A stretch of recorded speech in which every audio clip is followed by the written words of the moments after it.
जळकोट शहरामध्ये महाराष्ट्र राज्याचे माजी वैद्यकीय व सांस्कृतिक मंत्री तथा पालकमंत्री तथा मुख्य प्रतोद विधानसभा माननीय आमदार अमित भैया देशमुख साहेब यांच्या अभिष्टचिंतन सोहळ्यानिमित्त जळकोट तालुका काँग्रेस पक्षाच्या वतीने विविध कार्यक्रमांचे आयोजन करण्यात आले होते। त्यात बालाजी मंदिर येथे अमित भैया देशमुख यांना उदंड आयुष्य लाभावा म्हणून आरती करण्यात आली।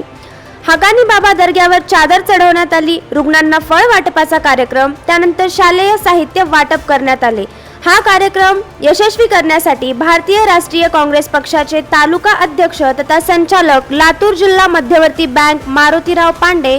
शहराध्यक्ष महेशदादा धुळशेटे, काँग्रेस पक्षाचे ज्येष्ठ नेते आशिष पाटील, माजी जिल्हा परिषद सदस्य बाबूरावजी जाधव, नवनिर्वाचित जिल्हा परिषद सदस्य सचिन भाऊ केंद्रे,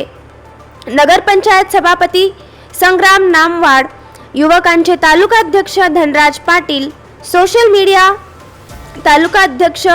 कैलास गोंड पाटील, कृषी उत्पन्न बाजार समितीचे संचालक संभाजी कोसंबे, पंचायत समिती जळकोट उपसभापती प्राध्यापक माधव वाघमारे, नवनिर्वाचित पंचायत समिती सदस्य राजेश केंद्रे, हावगी स्वामी परिवहन विभाग तालुका अध्यक्ष अक्षय बडगिरे, वेंकटराव केंद्रे, प्रमोद दाडगे, नरसिंग डांगे, एकनाथ घोणशेट्टे, मुसा सय्यद, इरफान बेग, शाहरुख शेख, गणेश चिखले इत्यादी कार्यकर्ते उपस्थित होते।